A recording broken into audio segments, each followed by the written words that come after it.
മോദിയും അമിത്ഷായും തമ്മിൽ എന്താണ് പ്രശ്നം? ഇവർക്കിടയിൽ ആശയപരമായി ഭിന്നതകളുണ്ടോ?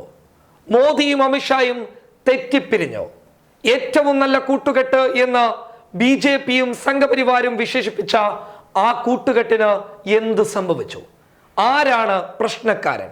അങ്ങനെ നിരവധി ചോദ്യങ്ങളും അറിയാവുന്ന തരത്തിലുള്ള ചില ഊഹാപോഹങ്ങളോടുകൂടിയ ഉത്തരങ്ങളും സോഷ്യൽ മീഡിയ നൽകുമ്പോൾ എന്താണ് ശരിയെന്ന് പലരും ചോദിക്കുന്നുണ്ട്.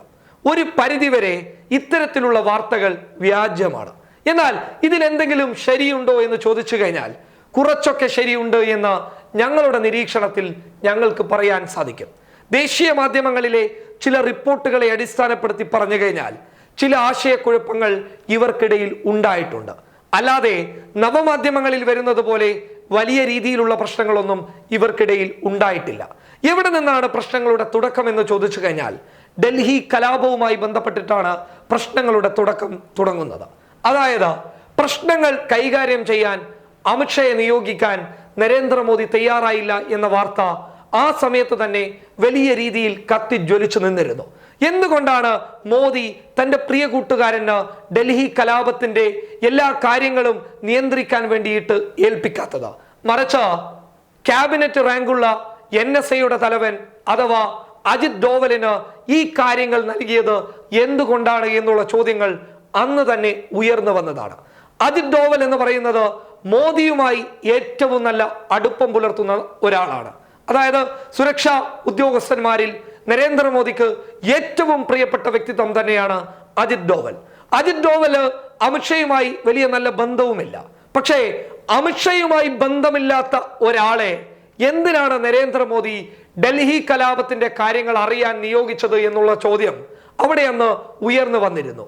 ഈ നിയോഗം ചിലപ്പോൾ ആ ബന്ധത്തെ മുറിച്ചു കളഞ്ഞു എന്ന് വരെ ചിലർ പറയുന്നുണ്ട്.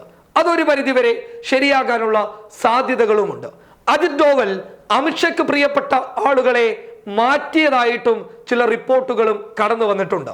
ഈ വിഷയത്തെ അടിസ്ഥാനപ്പെടുത്തി കഴിഞ്ഞാൽ ഇവർക്കിടയിൽ ചെറിയ ചില പ്രശ്നങ്ങൾ ഉണ്ട് എന്ന് നമുക്ക് പറയാൻ വേണ്ടി സാധിക്കും. പക്ഷേ വലിയ പ്രശ്നങ്ങളുണ്ട് എന്ന് പറഞ്ഞു കഴിഞ്ഞാൽ ഒരിക്കലും അംഗീകരിക്കാൻ വേണ്ടി സാധിക്കുകയില്ല.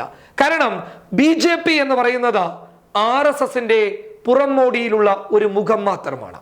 അകത്ത് കാര്യങ്ങൾ നിയന്ത്രിക്കുന്നത് RSS ആണ്. RSS കാര്യങ്ങൾ പറയുന്നതനുസരിച്ച് തന്നെയാണ് BJP കാര്യങ്ങൾ ചെയ്യുന്നുമുള്ളത്.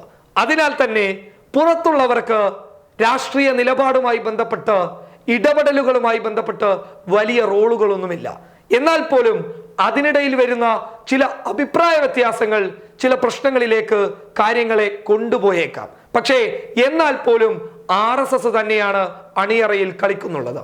RSSന്റെ നിയന്ത്രണങ്ങൾ തന്നെയാണ് കാര്യങ്ങൾ മുന്നോട്ട് പോകുന്നുള്ളത്. അതിനാൽ തന്നെ ഈ പിണക്കങ്ങളൊക്കെ അധിക നാൾ നിലനിൽക്കുകയുമില്ല. എത്രയും പെട്ടെന്ന് തന്നെ RSS ഇങ്ങനെയൊരു പിണക്കം ഉണ്ടെങ്കിൽ തന്നെ അത് പരിഹരിക്കുകയും ചെയ്യും. പബ്ലിക് കേരള.